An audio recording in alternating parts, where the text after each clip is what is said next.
Turning Red was surprisingly good. Contrary to what people on social media were saying before they even saw the movie, I myself was one of the people that thought the movie was something to be skipped. One day I was just eating breakfast and I saw an ad for Turning Red and I was like, bruh, this looks extremely corny, even for a kid's movie. It didn't help that the main character looked like a freak of nature, but I decided I was gonna watch it and I didn't regret it.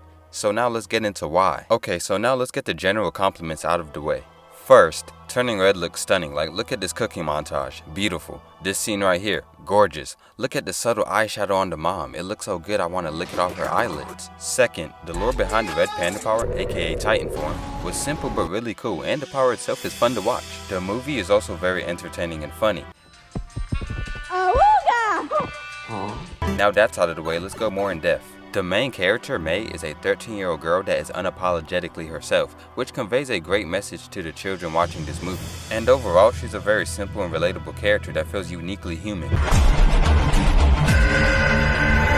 However, for like the first 10 minutes, she comes off as annoying and overwhelming, but it's quickly toned down and made into a more charming personality, unlike some of her friends. Abby, for like 50% of the movie, was annoying as hell to me. Like, every time she came on screen, the quality of the movie dipped for me. She was like if a corny and annoying TikTok became a person. Oh my god, bro. Oh, hell no, man. What the fuck, man? She just never knew when to shut up. Even my little brother, who's the same age as May's friends, thought Miriam needed to die at first. But like halfway into the movie, they became more bearable, and I say this lightly, kinda enjoyable. Now I want to talk about how some people are perceiving this movie, because I've seen people calling it turning mid, which is actually funny, and saying it's not good. You have to remember this is a kid's movie. You have to tailor your expectations. You're not going to get a groundbreaking masterpiece. You have to analyze it differently from something that's actually made for a mature audience. You have to analyze this movie from a kid-like perspective. I shouldn't even have to say this. Alright, moving on to the next section of the video.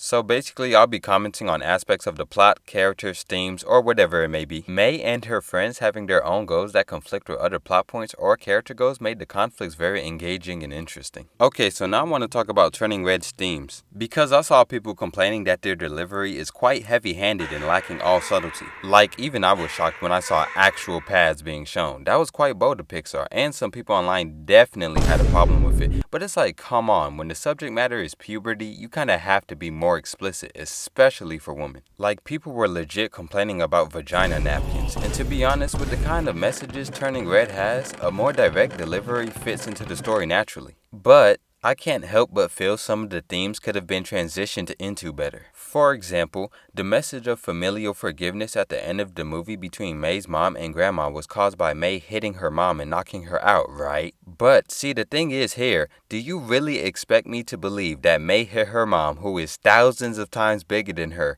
so hard and fast that she was knocked out? It's like an ant hitting an adult person and knocking them out.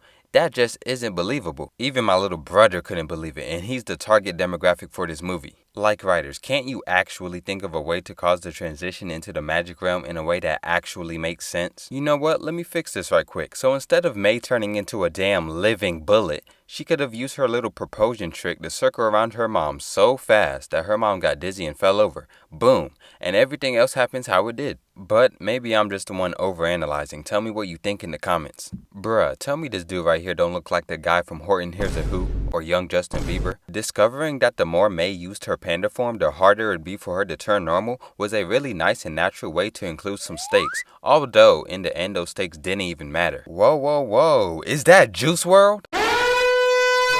You know, I did not expect Tyler to be that important of a character, but his inclusion into the plot through his birthday party was unexpected and well implemented. Although the consequences of the party, you know, the friend group being betrayed, ultimately didn't matter.